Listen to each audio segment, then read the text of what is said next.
6ஆம் வகுப்பு இயல் 2ல் உள்ள கற்கண்டு மயங்கொலிகள் அப்படின்ற இலக்கண பகுதியை தான் நம்ம இன்னைக்கு பார்க்க போகிறோம்.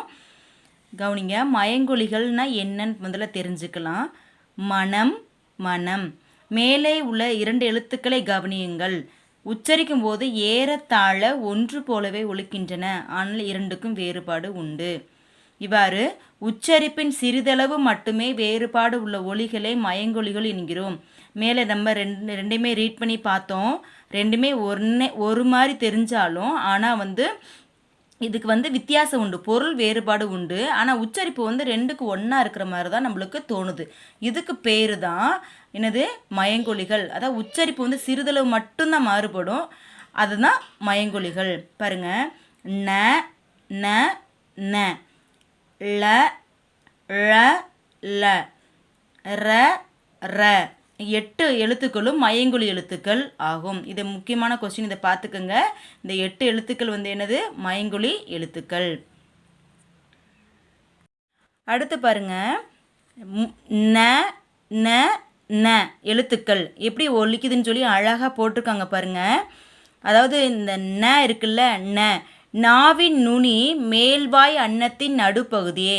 இப்போ நீங்கள் நாக்கு வச்சு நீங்கள் மேலே தடவி பார்த்தீங்கன்னா தெரியும், ஒரு பகுதி இருக்கும், அதான் அன்னம், அதான் அன்னம். நாக்கோட நுனி பகுதி மேல்வாய் அன்னத்தின் நடுப்பகுதியை, சென்டர் பகுதியை தொடுறதுனால இந்த நகரம் பிறக்குது. நகரம் சொல்லி பாருங்க. இந்த நகரம் நாவின் நுனி, நாவியோட நுனிப்பகுதி, அது மேல்வாய் அன்னத்தின் முன்பகுதியை பாருங்க, நல்லா பாருங்க, முன்பகுதி, இந்த பல்ல ஒட்டி இருக்கிற முன்பகுதியை தொடர்னால நகரம் பிறக்கிறது.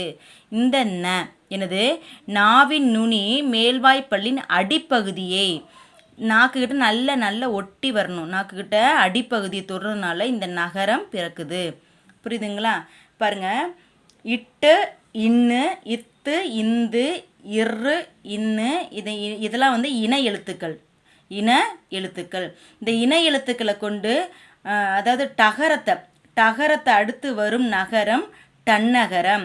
நம்ம சின்ன பிள்ளைகளுக்கு சொல்லி கொடுக்கறதுக்காக நம்ம ஒரு சில வேலையில் என்ன பண்ணியிருப்போம், 3 சுழினா 2 சுழினான்னு சொல்லியிருப்போம். ஆக்சுவலாக அப்படி சொல்லக்கூடாது. எப்படி சொல்லணும்னா, டகரத்தை அடுத்து வர்றதுனால இதுக்கு பேர் தன்னகரம். தகரத்தை அடுத்து இது வரதுனால என்னது, தன்னகரம். ரகரத்தை அடுத்து நகரம் வரனால இது ரன்னகரம் அப்படின்னு சொல்லி இது அழைக்கப்படுது. இப்படி தான் சொல்லணும். நம்ம சின்னரா பெரியரா 2 சுழினா 3 சுழினாம குழந்தைங்களுக்காக நம்ம குழந்தைங்க ஈஸியாக கற்றுக்கிறதுக்காக நம்ம சொல்கிறோம். அப்போ சில பேருக்கு அப்படி சொன்னால் ஞாபகம் வச்சுக்குவாங்க, அதுக்காக நம்ம சொல்கிறோம். ஆனால் இப்படி தான் நம்ம சொல்லணும். புரியுதுங்களா? இங்கே ஒரு இன்ஃபர்மேஷன் கொடுத்துருக்காங்க, இதை பார்த்துக்கோங்க நீங்கள். இங்கே பாருங்க, நகரம் வரவேண்டிய இடத்தில் நகரம் எழுதப்படுமாயில் பொருள் மாறுபடும். நம்ம என்ன பண்ணுவோம், சில நேரங்களில் தமிழில் எழுதும்போது நிறைய தப்பு விட்டு எழுதுவோம், எழுத்து பிழைகள் விட்டு நம்ம என்ன செய்வோம், எழுதுவோம். அப்படி நம்ம எழுதும்போது என்ன ஆகும், அங்கே நம்மளுக்கு பொருள் மாறுபடும். அதுக்கு தான் இங்கே எடுத்துக்காட்டு கொடுத்துருக்காங்க பாருங்க. வானம் வெடி, வானம் ஆகாயம், பனி வேலை, பனி குளிர்ச்சி. இப்படி மாற்றி எழுதிட்டோம்னா நம்ம அந்த பொருள் ஃபுல்லாக நம்மளுக்கு என்ன செய்கிறோம், மாறிடும். அதனால தான் நம்ம தமிழ் படிக்கும்போது எப்பயுமே எழுதி பார்த்து படிக்கணும்னு சொல்லிகிட்டே இருப்பாங்க. புரியுதுங்களா? அடுத்து பாருங்க, ல ல ழ எழுத்துக்கள் எப்படி உச்சரிக்குதுன்னு பாருங்க.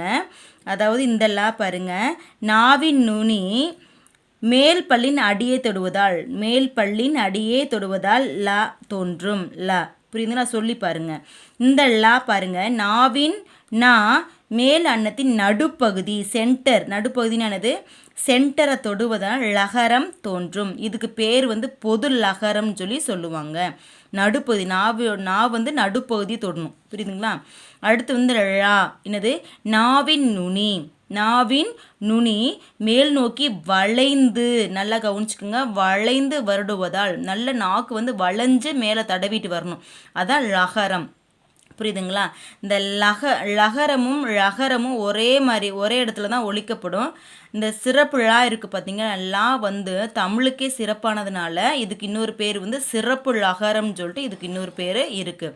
உங்களுக்கு அப்படி சொல்லி பார்க்க தெரியலனா இந்த படம் தெளிவாக கொடுத்துருக்காங்க, அதை வச்சு நீங்கள் என்ன செய்யணும், சொல்லி பார்க்கணும்.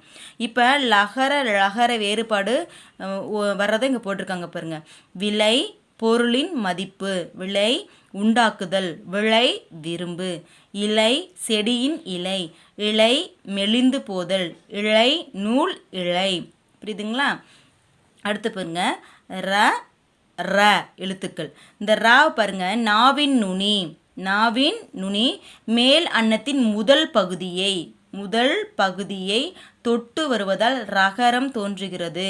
பல்லுக்கிட்டே தொடணும். நாவோட நுனி பல்லுக்கிட்டே தொடணும். இது இடையின எழுத்து என்பதுதான் இடையின ரகரம்.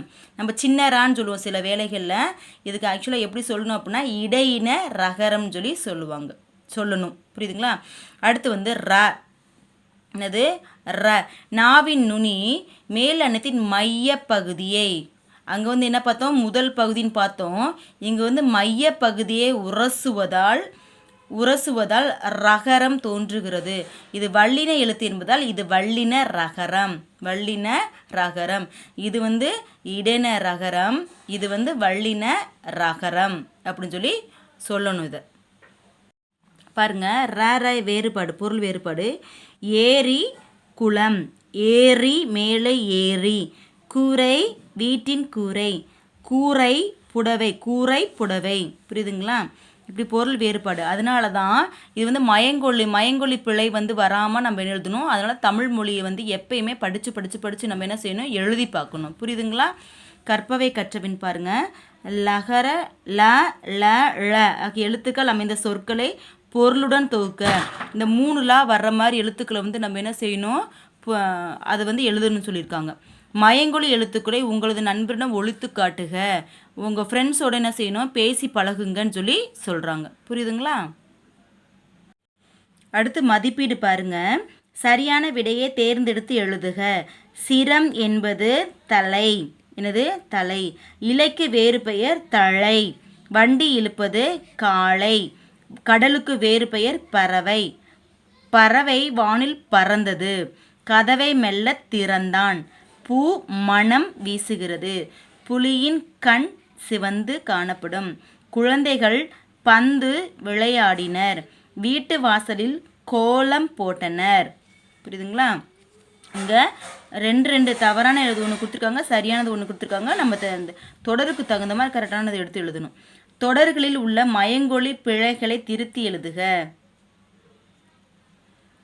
என் வீட்டு தோட்டத்தில் மலர்கள் மனம் வீசின.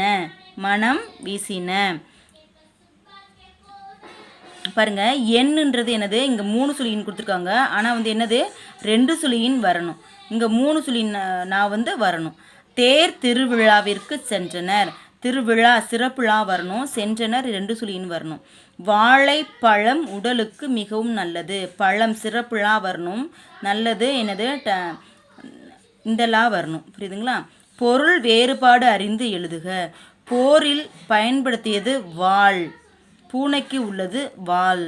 வாசலில் போடுவது கோலம். பந்தின் வடிவம் கோலம். குருவினா. மயங்கொலி எழுத்துக்கள் யாவை? நம்ம எடுத்தோன்னே ஒரு 8 எழுத்துக்கள் சொன்னேன் பார்த்தீங்களா? அதான் மயங்கொலி எழுத்துக்கள். அதை பார்த்துக்கோங்க. உள்ளே குறிச்சிருக்கேன். நகர ஆகிய எழுத்துக்கள் பிறகு முறையை கூறுக. நம்ம உள்ளுக்குள்ளே பார்த்தோம், குறிச்சிருக்கேன். அதையும் பார்த்துக்கோங்க. இந்த பாடம் ரொம்ப முக்கியமான பாடம். இது தெரிஞ்சால் தான் தமிழ் எழுத்துக்கள் பிழை இல்லாமல் நம்ம எழுத முடியும். அதனால் கவனமாக படிச்சுக்கோங்கப்பா. அடுத்த பாடத்தில் சந்திக்கலாம். நன்றி, வணக்கம்.